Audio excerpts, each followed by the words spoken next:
enseignants comme celui-ci. Quand vous venez sur des plateaux de télévision, enseignez que quelqu'un qui a 92 ans, vous qui n'avez pas encore travaillé 30 ans, vous venez dire que quelqu'un qui a travaillé 60 ans. Là, je termine. Est-ce que la loi permet de travailler? Nous avons déjà fini ce débat. C'est le débat des manipulateurs. Deux choses à respecter dans une république. Oui. La loi, et au-dessus de la loi, la morale. C'est vrai ou c'est faux? C'est faux. Ok. J'ai gardé pour notre pays ce que dit les Saintes Écritures depuis des millénaires. Toutes choses sont permises, mais toutes choses ne bâtissent pas.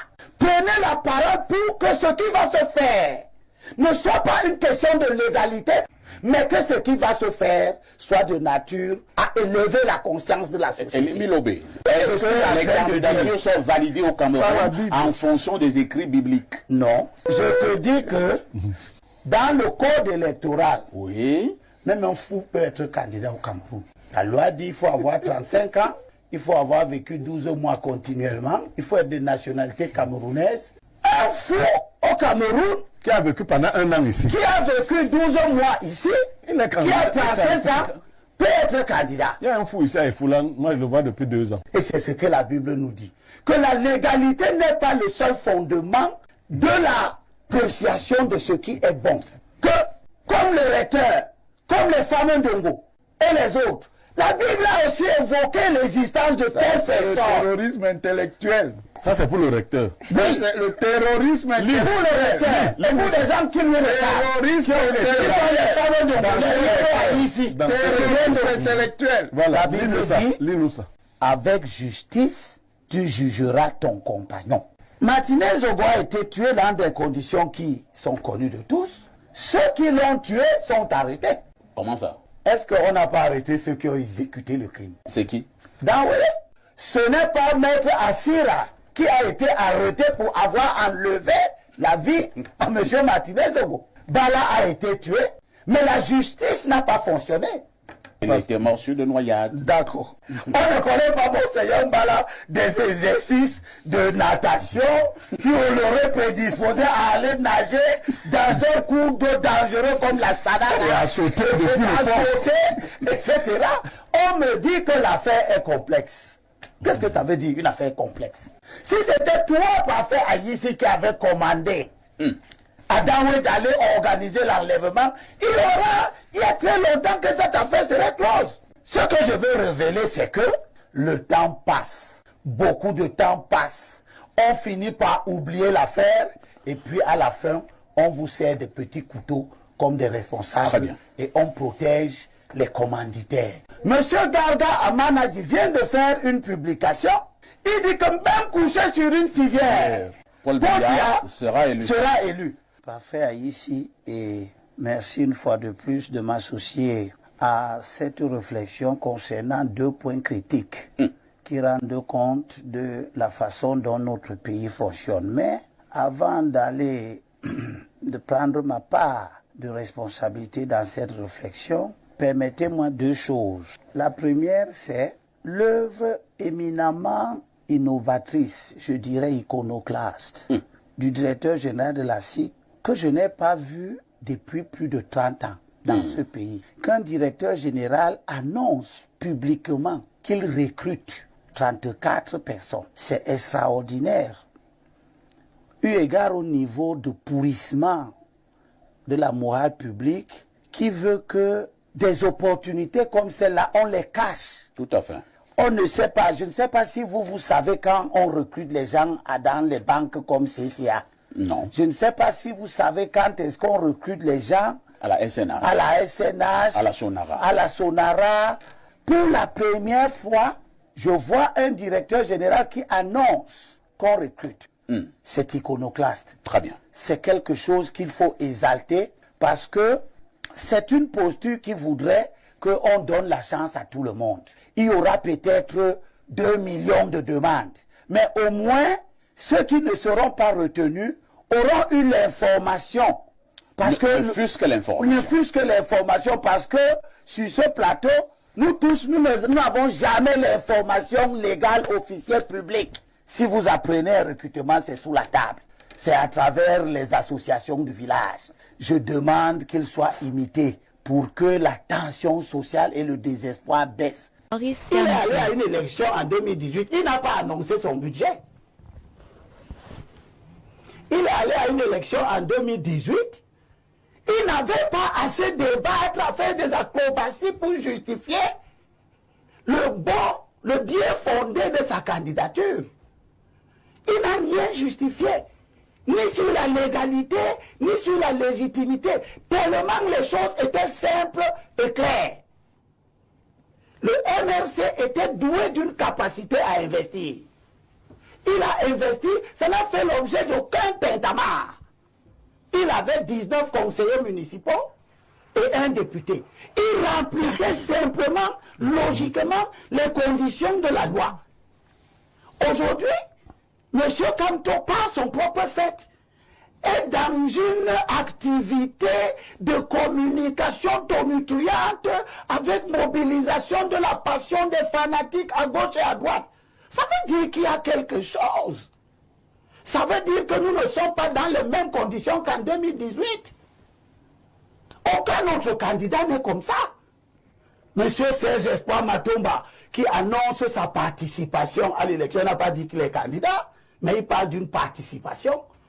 Il est conseiller municipal de son parti, il est grand conseiller. S'il veut être candidat, il se lève, il est candidat. Monsieur aussi, s'il veut être candidat, il se lève, il est candidat. Madame Danduya, etc. Akelemuna, qui vient de la société civile, a fait un choix. Il est porté par un parti politique qui a eu la capacité d'investir, et cela ne fait aucun problème dès lors que ce parti a déjà eu à investir quelqu'un en 2018. Cela n'a fait l'objet d'aucun problème. Qu'est-ce qui explique qu'un seul parti politique se distingue par sa capacité à vouloir injecter dans la société des considérations qui en réalité abusent l'intelligence? Tite dit, Paul dit à Tite, et c'est le dernier, oui, c'est important. Parce que nous ne ferons pas la politique sans une pointe de moralité. Et Paul dit à Tite, il y a beaucoup d'indisciplinés. L'indiscipline. Des gens, des vains parleurs, des gens qui abusent l'intelligence. Quand vous commencez à faire des débats sur l'investiture, alors que vous avez déjà fait l'investiture, il n'y avait pas eu de débat. Ça veut dire que vous faites l'investiture, vous voulez faire l'investiture maintenant dans des conditions qui ne sont plus celles de la dernière fois. Pourquoi avez-vous changé les conditions? Et Paul dit à Tite, il faut leur fermer la bouche. Car ces gens-là, ceux qui font les faux débats, ils continuent à bouleverser des maisonnées entières. Noah vient de nous faire état de leurs militants qui sont en prison. Pour rien. Et tu dis, ils bouleversent des maisonnées entières en enseignant pour un gain malhonnête des choses qu'il ne faut pas enseigner. Il ne faut pas enseigner que les gens aillent voter avec le récépissé. Il ne faut pas enseigner que tu n'avais pas joué un match, mais tu as marqué des buts. Merci. Il ne faut pas enseigner que tu n'étais pas à une élection, mais tu as un élu. Ça, c'est ce qu'ils enseignent.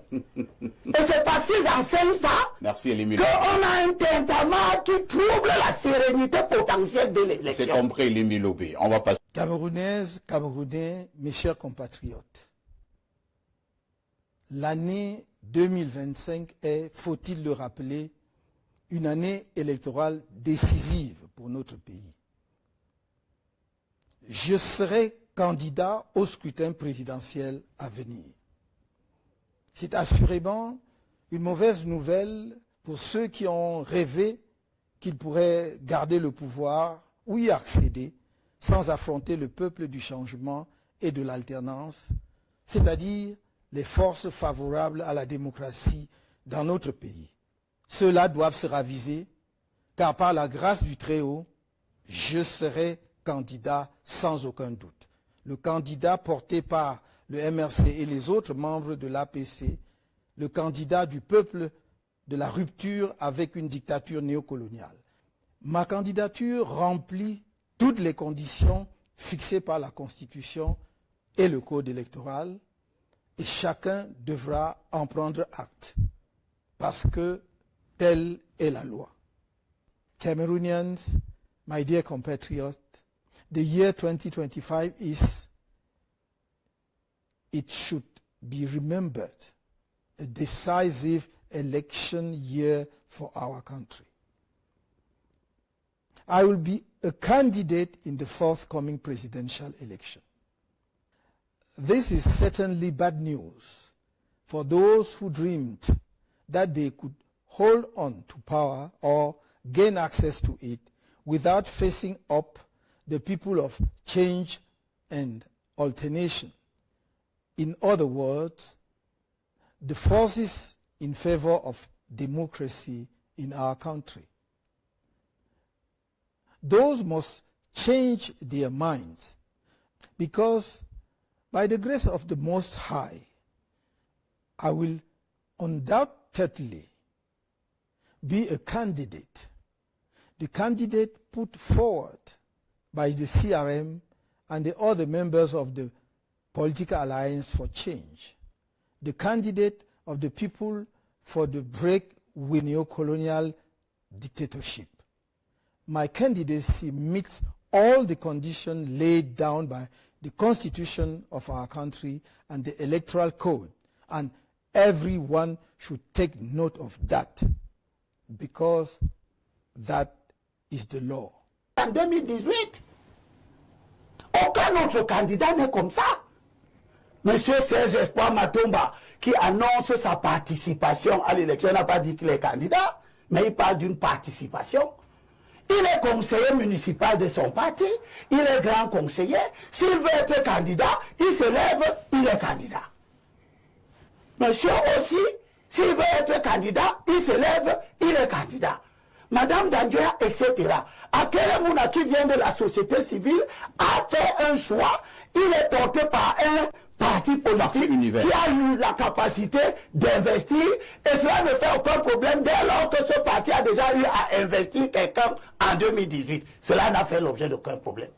Qu'est-ce qui explique qu'un seul parti politique se distingue par sa capacité à vouloir injecter dans la société des considérations qui en réalité abusent l'intelligence? Tite dit, Paul dit à Tite, et c'est le dernier, oui, c'est important. Parce que nous ne ferons pas la politique sans une pointe de moralité. Et Paul dit à Tite, il y a beaucoup d'indisciplinés. L'indiscipline. Des gens, des vains parleurs, des gens qui abusent l'intelligence. Quand vous commencez à faire des débats sur l'investiture, alors que vous avez déjà fait l'investiture, il n'y avait pas eu débat. Ça veut dire que vous faites l'investiture, vous voulez faire l'investiture maintenant dans des conditions qui ne sont plus celles de la dernière fois. Pourquoi avez-vous changé les conditions? Et Paul dit à Tite, il faut leur fermer la bouche. Car ces gens-là, ceux qui font les faux débats, ils continuent à bouleverser des maisonnées entières. Noah vient de nous faire état de leurs militants qui sont en prison. Pour rien. Et tu dis, ils bouleversent des maisonnées entières en enseignant pour un gain malhonnête des choses qu'il ne faut pas enseigner. Il ne faut pas enseigner que les gens aillent voter avec le récépissé.